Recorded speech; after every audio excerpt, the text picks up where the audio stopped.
EDSA Rehabilitation. Bakit mabilis na nasisira? Ngayon ay pag-uusapan natin ang rehabilitation ng EDSA, isang proyekto na layuning gawing mas maayos, ligtas, at matibay ang isa sa pinakamahalagang kalsada sa Metro Manila. Pero bago ang lahat, nais kong hingin ang inyong suporta sa pag-like at follow ng page na ito. Maraming salamat po. Ang EDSA Rehabilitation ay nagsimula sa ilalim ng administrasyon ni Pangulong Ferdinand Marcos Jr. Isinulong ng DPWH ang malawakang rehabilitation ng EDSA. Ang unang estimate ng proyekto ay nasa 17 billion pesos at maaaring umabot ng 2 taon. Ngunit sa ilalim ni DPWH Secretary Vince Dizon, binago ang approach. Tinatayang 6 na bilyong piso na lamang ang halaga at target itong matapos sa mas maikling panahon, gamit ang Stone Mastic Asphalt o SMA, na idinisenyong mas durable. Teka, 6 billion? Parang may kalakihan pa ata ito. Anyway, balik na tayo sa ating topic. Ang layunin nito ay mas mabilis, mas mura, at mas matibay na EDSA.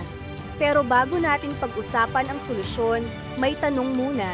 Bakit may mga bahagi ng EDSA na matapos i-rehabilitate ay nakitaan pa rin ng pagkasira, lalo na nang dumating ang tag-ulan? May ilang posibleng dahilan. Una, ang asphalt ay flexible at madaling i-install, pero maaari itong magkaroon ng rotting kapag mataas ang temperatura at mabigat ang paulit-ulit na traffic. Maaari rin itong magkaroon ng cracks habang tumatanda.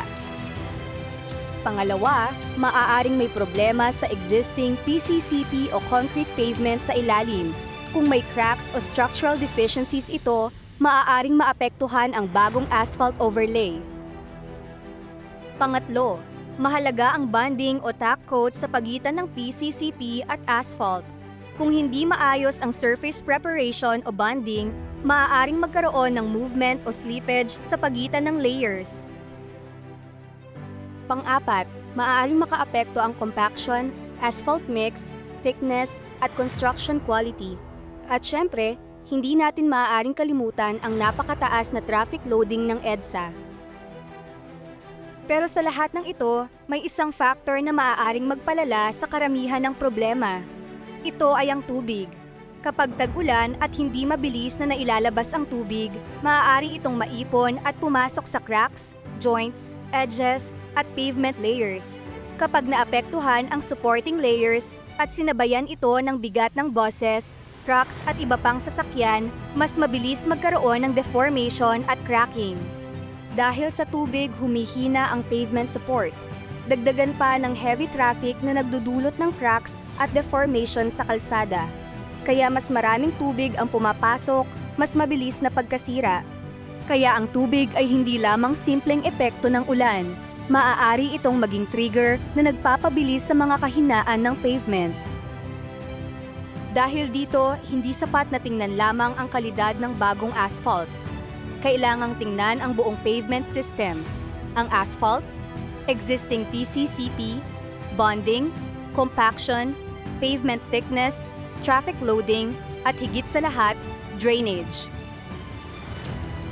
At ito ang mahalagang punto. Ang tunay na test ng EDSA Rehabilitation ay hindi kung gaano ito kaganda kapag bagong gawa. Ang tunay na test ay kung gaano ito katibay kapag dumating ang matinding traffic at tag-ulan. Dahil kung bilyon-bilyon ang ginastos para sa isang mas matibay na EDSA, ang inaasahan ng publiko ay hindi lamang bagong aspalto. Ang inaasahan natin ay kalsadang hindi agad muling masisira kahit umulan.